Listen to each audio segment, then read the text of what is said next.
Hey guys, what's going on? I'm Jimmy Whisenhunt, game designer here on H1Z1. We just got back from E3, ran a bunch of demos over there. We focused a lot on showing off combat, vehicles, and building.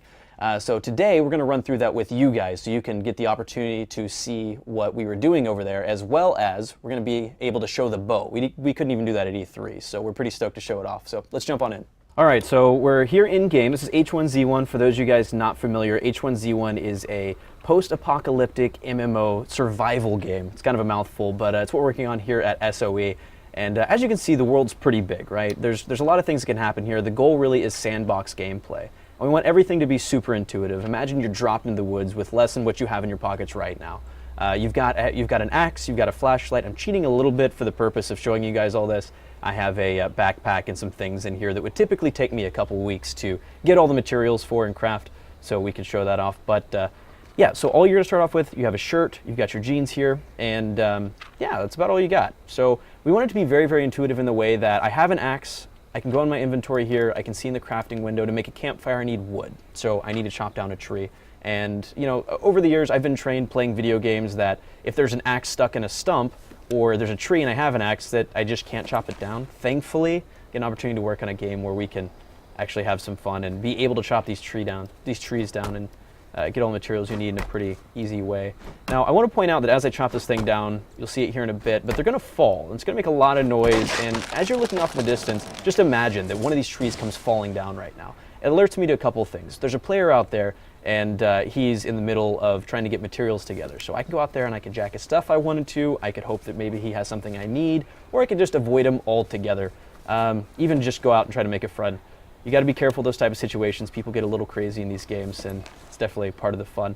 But as I run through here, I'm going to try to get the materials together to show off the bow, because I'm actually going to need it. There's a zombie running up on me right now, as a matter of fact.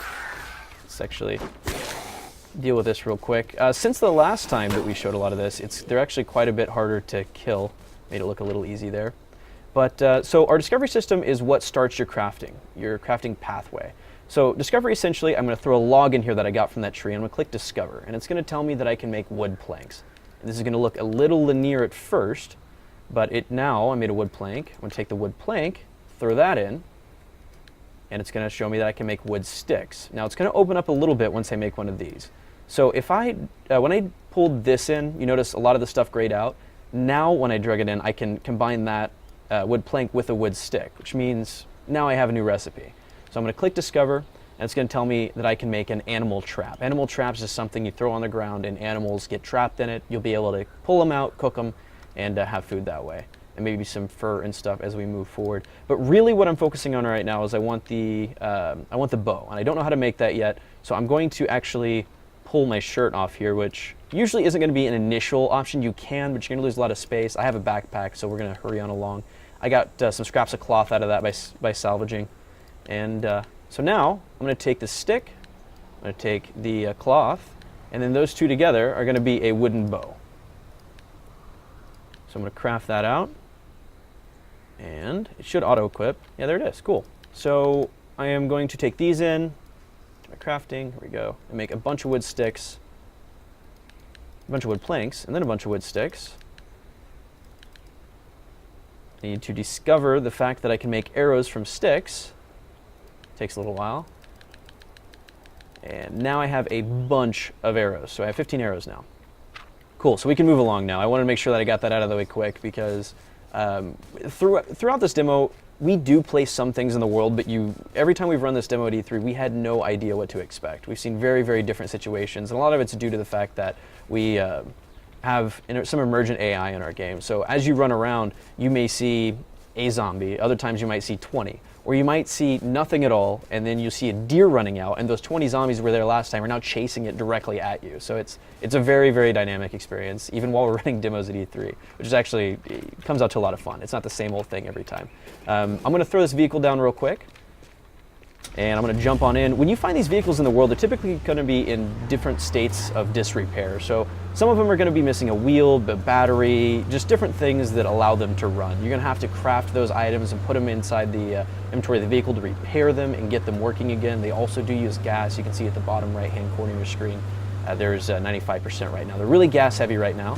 Of course, we do have the ragdoll in right now. All the zombies are rigged up for that. You will do damage to your vehicle like as you do this. You're not just some unstoppable zombie killing juggernaut in a Jeep. You will want to try to hold back on doing this all the time. However, I'm not going to have too much extended use out of this, so I'm going to have some fun.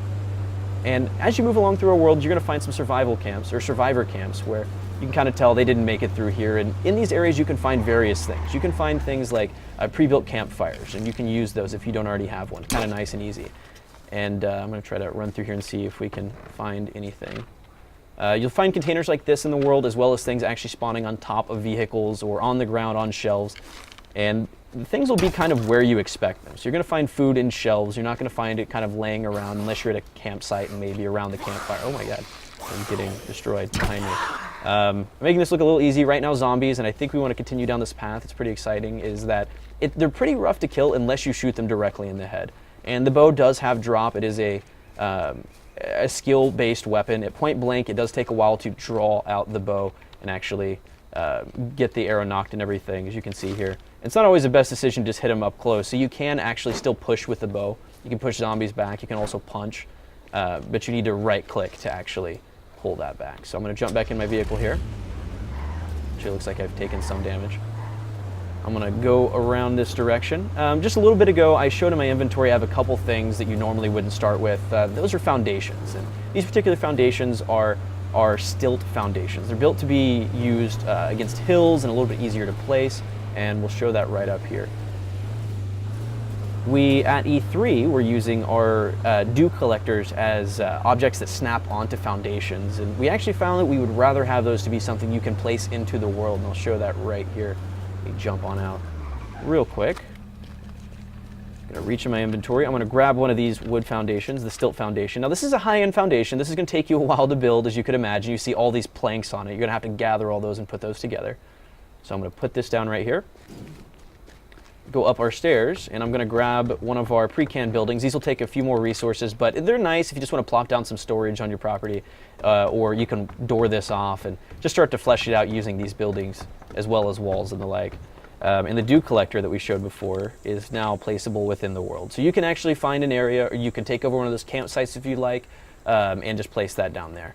So what that'll be used for is situations when it's raining outside, or in the mornings it'll collect some fresh water. I actually think I did grab an empty bottle a little while ago, so I'm going to run on down to the lake down here, and I am going to put some water in it. And you'll see when I do this, it's going to be dirty water.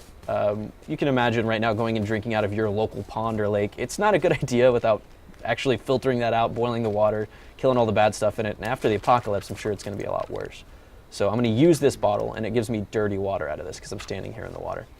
And if I drink that, it's going to do some damage to me, and I'll actually do that right now. It's going to do some damage to me, but it's also going to give me some hydration. So it's a little bit of a trade-off. You can filter that out with charcoal filters and the like, boil the water, and but the dew collector solves that problem. As you start crafting that sort of thing out of a tarp and wood, you'll be able to be more self-sufficient and not worry about the dirty water. You can collect fresh water that way when it's raining. Actually, while we're on the topic, every day we do, the system will pick what type of day it's going to be. It could be a rainy day, a sunny day, it could be darker when it's cloudy outside, and you can see it can vary anything from this, which is a very light rain, which actually I think you can see here, all the way up to something like this. And you can see it actually affects the environment. It's going to affect the dynamics of the vehicles. Your character's going to get wet. He can get cold if it's too bad outside. You need to stay dry. We've actually worked out the system because we don't want anything to be decoration to not rain underneath trees. So you'll be safe under here. Throw down a campfire and you'll be solid. And dry everything out, cook your meal and all that fun stuff. So moving on forward here, I'm going to turn the lights back on. I'm going to see what's happened. We actually have some zombies that are typically in this area, but this is where it's so unpredictable. Sometimes the deer comes running through here, a wolf causes a ruckus, and they go running off. So let's see. Looks like there are some here. See if we can hit this guy from this distance. Barely.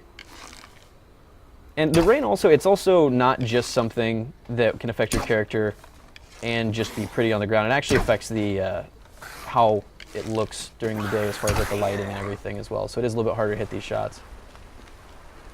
I'm going to run up here and see if we can find anything. We had a gun up here for the demo. I'm actually glad that we don't have it anymore. I get to use the bow some more. And I'm actually not going to make it through. I'm a horrible shot with the bow apparently. regardless of the fact I work on it, I can't shoot worth a darn. So I'm going to run back down to my Jeep. I'm going to go around the corner up here and show you guys a little bit about our dynamic weather and our time of day stuff. If you're not familiar with that, it is a full 24-hour day cycle. We do tune how long that lasts, and I'll speed that up and show you guys what the day, oh my god, what the days and the nights look like. As it's a huge difference in gameplay depending on when you log in. We want to make sure that there are reasons to play at night as well. I'm actually just going to stop over here on this bridge and see if we can change the hour a little bit. This is a rainy day, and this is about noon on a rainy day. A really, really rainy day. Really Pacific Northwest, you can see there. And as it starts getting a little bit darker on in the day, let's say something like 10 o'clock. Sorry, 8 o'clock rather. 8 o'clock at night starts getting pretty dark, and the darkest you'll see in our game is when it's raining outside and 3 a.m. And it gets pretty intense. You do start off with a flashlight. It will run out of battery. It has changed our game completely. If you hadn't seen anything from us in a while, we used to have a torch. We pulled the torch from the starting equipment because, frankly, everyone was on fire within 5 seconds. And so was everything else. So flashlight, I think it looks a lot cooler. It adds a different feel to the game, and it's a better point light overall. But yeah, that is H1Z1 in a nutshell. I'm Jimmy Whisenhunt, game designer on the project. We look forward to giving you guys more updates on the game as we move forward, and we hope to get you guys in as soon as we can. Thank you.